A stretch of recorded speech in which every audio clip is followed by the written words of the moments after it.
ሕማማት የዕረቡ ድርሳነ ማህያዊ። በስመ አብ ወወልድ ወመንፈስ ቅዱስ አሐዱ አምላክ አሜን። አንድ አምላክ በሚሆን በአብ በወልድ በመንፈስ ቅዱስ ስም በእውነት አምነን በዓለሙ ሁሉ ቤዛ የሚሆን ዓለሙን ሁሉ የሚያድን የመድኃኔ ዓለም የሞቱንና የመከራውን ነገር የሚናገር በዕለተ ረቡዕ የሚነበብ መጽሐፍ ይህ ነው።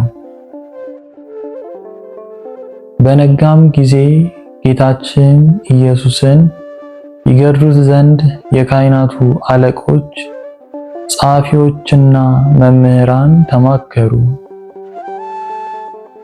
ከእስር ቤት አውጥተው በጽኑ ገመድና ሰንሰለት አስረው ወደሚፈረድበት አደባባይ ወሰዱት። ከቀያፋ ቤት እስከ ፍርድ አደባባይ ድረስ 133 ጊዜ በተነጠፈ ድንጋይ ላይ ጎተቱት። ያለ ርኅራኄ መቱት። ብዙ በደበደቡትም ጊዜ ፈጽሞ ከምድር ላይም ወደቀ። ዳግመኛም እየደበደቡ ከፊታቸው አቆሙት። እሱ ግን መቆም የማይቻለው ስለሆነ ወደቀ። እየደበደቡ በእውነት ክርስቶስ አንተ እንደሆንክ ገልጸህ ንገረን አሉት። ጌታችን ኢየሱስም አላምን አላችሁ እንጂ እኔስ ነገርኳችሁ። ብጠይቃችሁም አትመልሱልኝም ወይም አትተውኝም። ነገር ግን እላችኋለሁ እንግዲህ የሰው ልጅ በእግዚአብሔር ኃይል ቀኝ ተቀምጦ ታዩታላችሁ። ሁሉም የእግዚአብሔር ልጅ አንተ ነህን አሉት። ጌታችን ኢየሱስም እኔ እንደሆንኩ እናንተ ትላላችሁ አላቸው። ስለሱም ምስክር ለምን ትፈልጋላችሁ? እነሆ እኛ በአንደበቱ ሲናገር ሰማነው አሉ። ሁሉም በአንድነት ተነስተው እየደበደቡ ወደ ጲላጦስ ወሰዱት። ጲላጦስም ወደ እነሱ መጥቶ ይህን ሰው ወደ እኔ ያመጣችሁበት ነገሩስ በደሉስ ምንድን ነው አላቸው። አይሁድም መልሰው ክፉ አድራጊስ ባይሆን ወደ አንተ ባላመጣነው ነበር አሉት። ጲላጦስም እናንተ እንደ ሕጋችሁ ፈርዳችሁ ቅጡት አላቸው።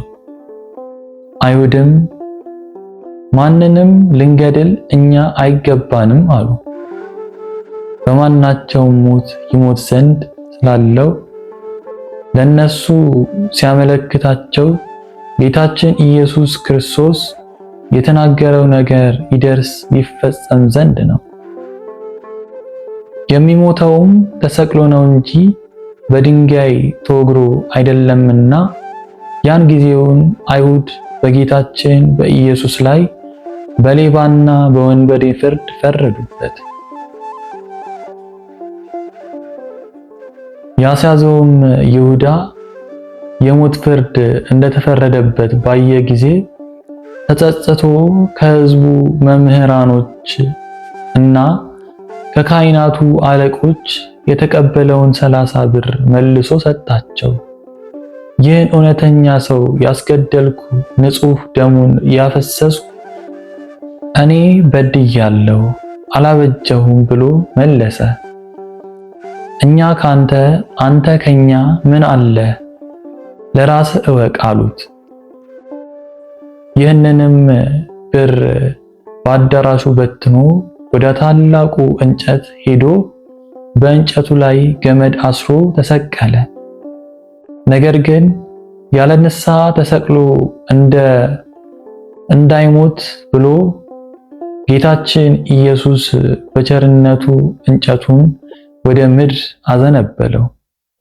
ይሁዳም ተሰቅሎ ባለመሞቱ ተበሳይቶ ወደ ሌላ እንጨት ሄዶ ተሰቀለ።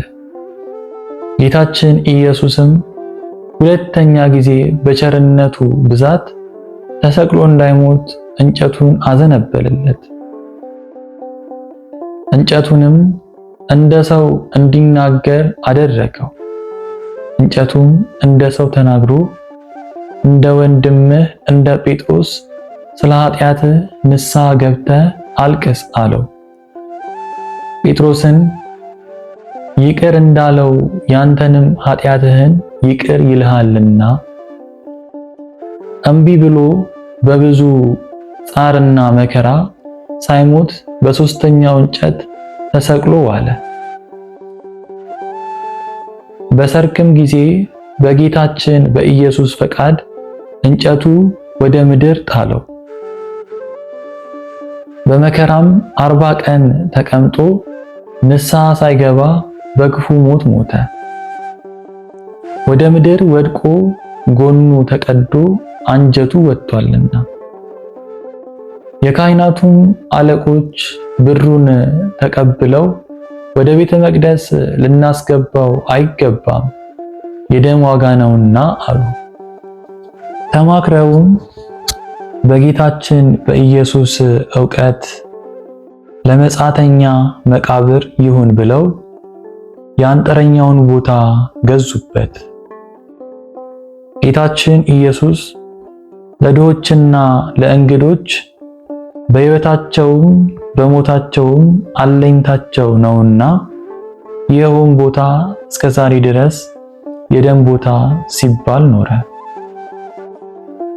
የእስራኤል ልጆች የተስማሙበት ክቡር የሆነ የጌታን ዋጋ 30 ብር ተቀበሉ ብሎ ነቢዩ ኤርምያስ የተናገረው ያን ጊዜ ተፈጸመ። ለአንጥረኛ ቦታ ሰጡት በማለት እግዚአብሔር እንዳዘዘኝ እናገራለሁ ያለውም ደረሰ። አይሁድም ጌታችን ኢየሱስን ጲላጦስ ወዳለበት ቦታ ወሰዱት። ሲገባም አይተው ከዚያ ቦታ ቆመው የነበሩ ጦሮች ሰገዱለት። አይሁድ ግን ጦሮች ስለሰገዱለት ተቆጡ። ወደ ጲላጦስም ዘንድ ገብተው በከንቱ ሐሜታቸው አሙት። ጲላጦስም የመስገዳቸውን ነገር ይረዳ ዘንድ 6ቱ ጦሮች ወዳሉበት ቦታ ጌታችን ኢየሱስን ውሰዱት ብሎ አዘዘ። ጦሮችም በኃይል እየሳቧቸው ሳለ ጌታችን ኢየሱስን ባዩት ጊዜ ሰገዱለት። አይሁድም ይህን ተአምራት አይተው እንዲህ ያለ መድኃኒተኛ ሰው አላየንም ብለው ጮሁ። ከዚያም ጲላጦስ ጦሮች ወዳሉበት ቦታ ወጣ። በጲላጦስም ፊት ለጌታችን ለኢየሱስ እሊህ ጦሮች 3 ጊዜ ሰገዱለት። ለጌታ እንዳይሰግዱለት ኃይለኞች ሰዎች በገመድ ሲስቧቸው ከማፈራቸው ብዛት የተነሳ እንደ አስማተኞች እንደ ኢያኒስ እንደ ኢያኒ በሬስ አስማተኛ ነው አሉት። በማፈራቸው ብዛት የተነሳ ከጲላጦስ ፊት ወስደው አቁመው ጌታችን ኢየሱስን አጣሉት፣ አካሰሱት። ለቄሳርም ግብር እንዳይሰጡ ሕዝቡን ሲያስከዳቸውና ሲያስከለክላቸው አገኘነው እያሉ እሱም የእስራኤል ንጉሥ ነኝ ይላል፣ የእግዚአብሔርን ለእግዚአብሔር አድርጉ፣ የቄሳርን ለቄሳር ስጡ ካላቸው በኋላ ሐሰተኞች ሆነዋል። እሱም ስለ ትሕትናው ግብሩን ከሰጣቸው በኋላ ጲላጦስ የአይሁድ ንጉሥ አንተ ነህን ብሎ ጠየቀው። ጌታችንም መልሶ እኔ ንጉሥ እንደሆንኩ አንተ ትላለህ አለው። ይህ ሰው ሰንበትን የማያከብር የእግዚአብሔር ወገን ያይደለ ነው እያሉ ያጣሉትም ያካስሱትም አሉ። በሰንበት ድውያንን አዳነ፣ የዕውራንንም ዓይን አበራ፣ የሞቱትንም ሰዎች በሰንበት አስነሳ፣ በስራው ሁሉ ሰንበት ሻሪ ነው። እንዲህ ሲያጣሉት ሲያካስሱት፣ እሱ ግን ምንም አልመለሰላቸውም። ዳግመኛም ጲላጦስ እኒህ ይህን ያህል ሲያጣሉህ ሲያካስሱ አትሰማቸውምን? አለው። ጌታችን ኢየሱስም ሹሙ ፈጽሞ እስኪያደንቀው ድረስ አንዲት ቃልስ እንኳን አልመለሰም። በሰንበት ተአምራት የሚያደርግ ጌታችን ግን አባቱ በሰንበት ተአምራት እንዲያደርግ እሱም በሰንበት የታመሙትን በእውነት አዳናቸው። የዕውሮችንም ዓይን በሰንበት አበራ፣ የሞቱትንም በሰንበት አስነሳቸው። በአዳራሹም ውስጥ እጁ የደረቀች አንድ ሰው አገኘ። አይሁድ ግን ያጣሉት ያካሰሱት ዘንድ በሰንበት ያድነው እንደሆነ ብለው ይጠባበቁት ነበር። ጌታችን ኢየሱስም ይህን እጁ የደረቀችውን ሰው ተነስተህ በመካከላቸው ቁም አለው። በሰንበት በጎ ማድረግ አይገባምን? ወይስ ክፉ ማድረግ ሰውን ማዳንን ነው ወይስ መግደል ነው ብሎ ጠየቃቸው። ዝም አሉ። ጌታችን ኢየሱስም በዓይን አይቶ እጅህን ዘርጋ አለው። እጁንም ዘረጋ፣ ድና እንደ ሁለተኛይቱ ሆነችለት። ፈሪሳውያን ከዚህ ወጥተው ጌታችን ኢየሱስን ይገድሉት ዘንድ ከሄሮድስ ሰዎች ጋር ተማከሩ። ጌታችን ኢየሱስም ከደቀ መዛሙርቱ ጋር ወደ ባሕሩ ወደብ ሄደ። ያደረገውንም ተአምራቱን ሰምተው ብዙ ሰዎች ተከተሉት። የታመሙትንም ሰዎች ሁሉ አዳናቸው። ነገር ግን እንዳትገልጹ ብሎ አስጠነቅቃቸው። አይሁድ ግን ሰንበት ሻሪ ነው አሉት። ከወደፊቱ ሆዱ ያበጠ አንድ ሰው ነበር። ጌታችን ኢየሱስም ጸሐፍት ፈሪሳውያንን በሰንበት ሰው ማዳን ይገባልን ወይስ አይገባም አላቸው። እነሱ ግን ዝም አሉ። ጌታችን ኢየሱስም ይህን ሆዱ ያበጠውን ሰው ይዞ በሰንበት አድኖ ሰደደው። አይሁድ ግን ሰንበት ሻሪ አደረጉት። 18 ዓመት ጋኔን ይዞ የሚጥላት አንዲት ሴት ነበረች። እሷም ጎባጣ ነበረች፣ ፈጽሞ መቆም አትችልም። ጌታችን ኢየሱስም ባያት ጊዜ አንቺ ሴት ከደዌሽ ድነሻል ብሎ በእጁ ዳሰሳት። ደናም በሰንበት ቀን ሄደች፣ እግዚአብሔርንም አመሰገነች። አይሁድ ግን እሱን ሰንበት ሻሪ ነው አሉት። ጌታችን ኢየሱስም የሰንበት ቀን ከዚያ ሲያልፍ ዕውር ሆኖ የተወለደ ሰው አገኘ። ደቀ መዛሙርቱም መምህር ሆይ ይህ ሰው ዕውር ሆኖ የተወለደ በራሱ ኃጢአት ነውን ወይስ በዘመዶቹ ብለው ጠየቁት። ጌታችን ኢየሱስም የእግዚአብሔር ሥራ በእሱ ላይ ይገለጽ ዘንድ ነው እንጂ ዘመዶቹም እሱም አልበደሉም አላቸው። ነገር ግን ብርሃን ሳለ የአባቴን ሥራ እሰራ ዘንድ ለኔ ይገባኛል አላቸው። አንድ ሰውስ እንኳን ሥራ ሊሰራበት የማይቻለው ሌሊት ይመጣልና በዚህ ዓለም ሳለው የዓለም ብርሃን እኔ ነኝ። ይህንንም ካለ በኋላ በምራቁ አፈር ለውሶ ዓይኑን ቀብቶ ሄደህ በፈሳሽ ውሃ ታጠብ አለው። ሄዶም ታጠበ፣ እያየም ተመለሰ። አይሁድ ግን ሰንበት ሻሪ አደረጉት። ጌታችን ኢየሱስም በሰንበት ወደ አልዓዛር መቃብር እያለቀሰ ሄደና ከመቃብሩ አፍ ያለውን ድንጋዩን አንሱ አላቸው። የሞተውም ሰው እህት ጌታዬ ሆይ ዛሬ 4ኛ ቀኑ ነውና ፈጽሞ ሸቷል አለችው።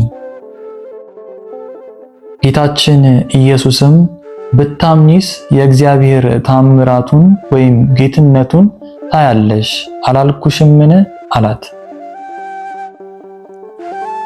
ድንጋዩን ከመቃብሩ ላይ አነሱት። ጌታችን ኢየሱስም ዓይኖቹን ወደ ሰማይ አቅንቶ አባቴ ልመናዬን ሰምተኸኛልና አመሰግናለሁ፣ ዘወትርም እንደምትሰማኝ አውቃለሁ አለ። እሊህ የቆሙት ሰዎች አንተ እንደላከኝ ያምኑ ዘንድ እንዲህ አልኩ እንጂ ይህን ካለ በኋላ አልዓዛር ና ወደ ውጭ ውጣ ብሎ በታላቅ ቃል አሰምቶ ተናገረ። ይኸውም የሞተው ሰው እጁን እግሩን ታስሮ እንደተገነዘ ፊቱም በልብስ እንደተጠቀለለ ከመቃብር ውስጥ ወጣ። ጌታችንም መግነዙን ፈታችሁ ተዉት ይሂድ አላቸው። ሄደም። እንዲህ ሙታንን የሚያስነሳ የታመሙትንም የሚያድን አምላክ ከጲላጦስ ፊት አቁመው አጣሉት፣ አካሰሱት። እንዲህም ካጣሉት ካካሰሱት በኋላ ሕዝቡንና ሊቃነ ካህናቱን በዚህ ሰው ላይ ያገኘሁበት በደል የለም አላቸው።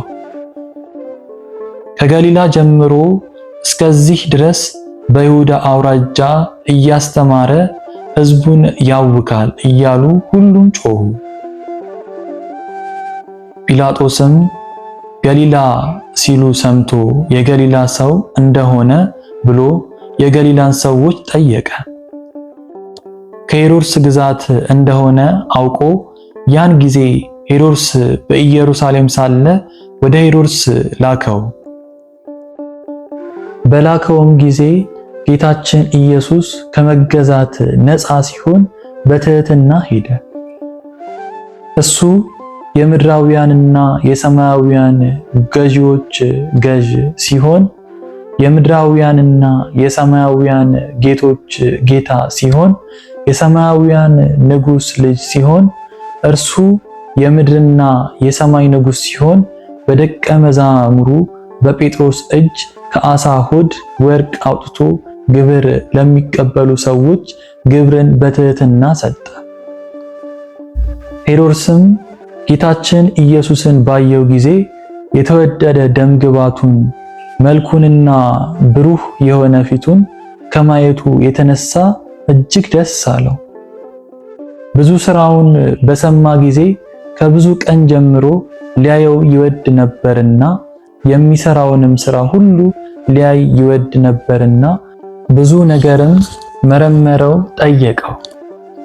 ጌታችን ኢየሱስ ግን ቃል አልመለሰለትም።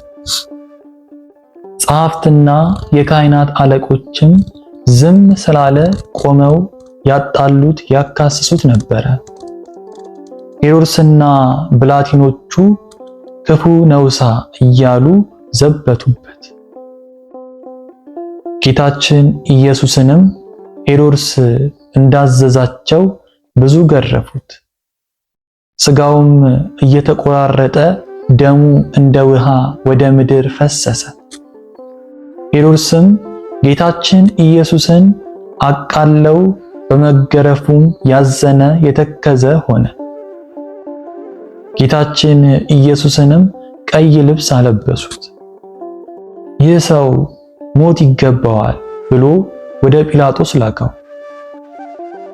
ጠላቱ ስለሆነ ከቀድሞ ጀምሮ ሊገድለው ይወድ ነበርና ፈሪሳውያን እንደነገሩት ሄሮድስ ሊገልህ ይፈልግሃልና ከዚህ ሂድ ብለው ነገሩት። ጌታችን ግን የዚያን ጊዜ እንዳይገድለው ኋላ ግን በጊዜው እንዲሞት አውቆ ይህን ቀበሮ ሄሮድስ ሄዳችሁ እንዲበሉት ብሎ ነገራቸው። እነሆ ጋኔን አወጣለሁ፣ ዛሬም ነገም ሕይወትን እሰጣለሁ፣ በሦስተኛውም ቀን ስራዬን ፈጽሜ እሄዳለሁ በሉት አላቸው። ለመምህር በኢየሩሳሌም እንጂ ከኢየሩሳሌም ውጪ ሊሞት አይገባውምና በዚህችም በመከራው ቀን የፍቅርና የእርቅ ቀን፣ የይቅርታ ቀን፣ ኃጢአት የሚሰረይበት ቀን፣ የሕይወትና የድህነት ቀን ናትና ከቀድሞ ጀምሮ ጸብ፣ ክርክር የነበራቸው ጲላጦስና ሄሮድስ ያን ጊዜ ተፋቀሩ። ጲላጦስም ከአደባባይ ገብቶ ጌታችን ኢየሱስን ጠርቶ የአይሁድ ንጉሳቸው አንተ ነህን? አለው። ጌታችን ኢየሱስም መልሶ ይህን የምታደርገው ከልብ ነውን? ወይስ ሌሎች ሰዎች ነገሩ? አለው። ጲላጦስም እኔ አይሁዳዊ ነኝን? ወገኖችህ የካህናት አለቆችም ወደ እኔ ያመጡ አይደለምን? ምን ላድርግ? አለው። ጌታችን ኢየሱስም መንግስቴስ በዚህ ዓለም አይደለችም ብሎ መለሰ። መንግስቴስ በዚህ ዓለም ቢሆን አይሁድ ይዘው ወዳንተ እንዳያመጡኝ ብላቴኖቼ በተዋጉልኝ ነበር። ዛሬስ መንግስቴ በዚህ ዓለም አይደለችም። ጲላጦስም መሆኑን ንጉሥ ነሃ? አለው። ጌታችን ኢየሱስም እኔ ንጉሥ እንደሆንኩ አንተ ትላለህ አለው። ስለዚህ ነገር በእውነት ምስክር እሆን ዘንድ በዚህ ዓለም መጥቼ እመሰክር ዘንድ ሰው ሆኜ ተወልጃለሁ። ከእውነት የተገኘ ሁሉ ቃሌን ይሰማኛል። ጲላጦስም እውነቱ ምንድን ነው? አለው። ጌቶቼ አብ መንፈስ ቅዱስ ሆይ አደራ እላቸዋለሁ፣ እመቤቴ ማርያም አንቺንም እማልድሻለሁ። ጌታ ክርስቶስ በነፍሱና በሥጋው በተቀበላቸው መከራዎች ሁሉ በመቸንከሩም የሾህ አክሊል ተቀዳጅቶ በመስቀሉ በሞቱም ወደ ሲኦል በመውረዱ በጦር በመወጋቱ ጌታችን ኢየሱስ ክርስቶስ በመቀበሩ ኃጢአቴን ሁሉ ይቅር ትሉኝ ዘንድ ከኃጢአትም ፍዳ ሁሉ ታድኑኝ ዘንድ አሜን። በስብሐት ለእግዚአብሔር ወለወላዲቱ ድንግል ወለመስቀሉ ክቡር አሜን። ለዚህ ቻናል አዲስ ከሆናችሁ ቻናሉን ሰብስክራይብ በማድረግ እንዲሁም የደውሏን ምልክት በመጫን ቤተሰብ ይሁኑ።